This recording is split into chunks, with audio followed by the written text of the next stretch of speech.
Hi, my name is Cummings, and today I'm going to be talking about the Confederate flag. So to begin, it is a symbol associated with the Confederate States of America during the American Civil War. Contrary to popular belief, it was never the official symbol of the Confederacy. One important case that it was involved in is Coleman v. Miller in 1997, which was when an African-American man named James Andrew sued to stop Georgia from flying its state flag over state official buildings because the flag referenced the Confederate flag. And although this case was ultimately dismissed, it was clarified that if he was forced to have the flag on his license plate, then that would have violated the First Amendment. Next, the NAACP launched a campaign to remove the battle flag from the South Carolina state capitol, and this resulted in a compromise after there was lots of economic and tourism boycotting, which led to a lot of loss for the state. And the compromise that it resulted in was the flag being placed in a less prominent spot. But however, after the tragic murdering of 9 black individuals by a white supremacist, the flag was removed altogether. And many courts have upheld rights of schools and employers to ban Confederate symbols. So the first journal that I read was titled Mama and the Confederate Flag, and it was just about an author reflecting over his view towards the flag, and when he was unable to really articulate his thoughts towards the subject, he called up his mother, who lived through the Southern slavery times as a slave herself, unfortunately. She had never seen the flag, to his surprise, but they both, after further discussion, realized they were very grateful for that fact, as that means she had never been seriously disciplined, or they had never tried to put her in her place according to them. So that's what that flag meant, and she was very grateful she had never had to see it.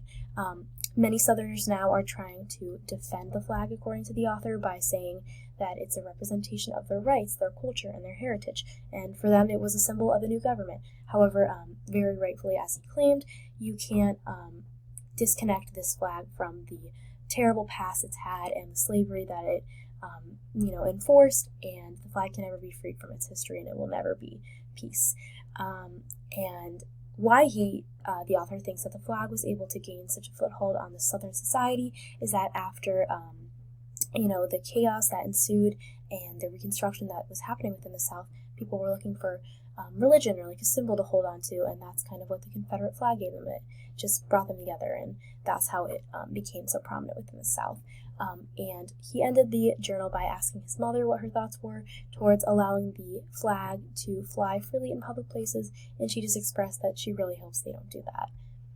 The next journal that I read was Old Times, They Are Best Forgotten, and it was very similar to the previous journal in the fact that they both had similar opinions. However, they both had very different perspectives. As in the previous article, it was from the perspective of an African-American man whose mom was a slave during slavery times. However, this journal is from the perspective of a native white Southerner whose ancestors were actually slave owners. So he began this journal by talking about the atrocities that were committed within the South, such as lynchings and just the overall mistreatment of African Americans during these times. Many Southerners have tried to defend this by saying that it was just white trash who partook in this and attended these lynchings. However, the author expressed that you can see in many photographs that it was prominent individuals within society who had a lot of wealth and were able to dress well. He then went and compared Nazi Germany in the South, which may seem crazy to some, but it's actually quite accurate in what they did to such a huge population of people and the mistreatments that took place.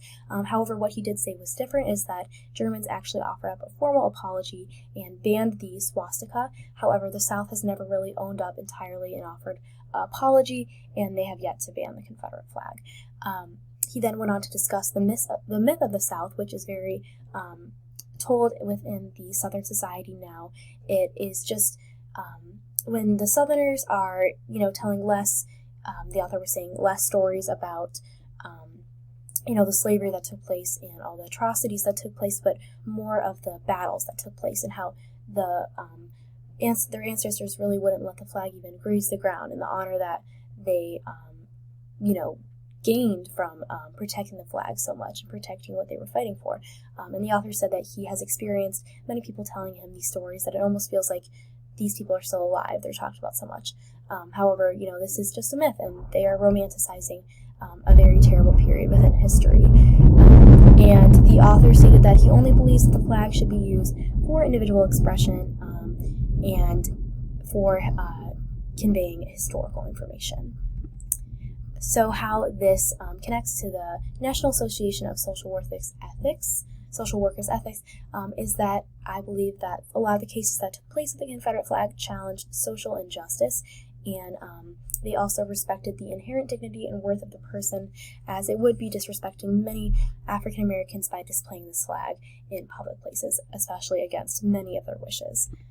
And the last question that I want to leave everyone with is it possible to separate the Confederate flag from its historical context of slavery, racism, and segregation? Thank you so much for listening, and I hope I was able to teach you more about the Confederate flag and its past.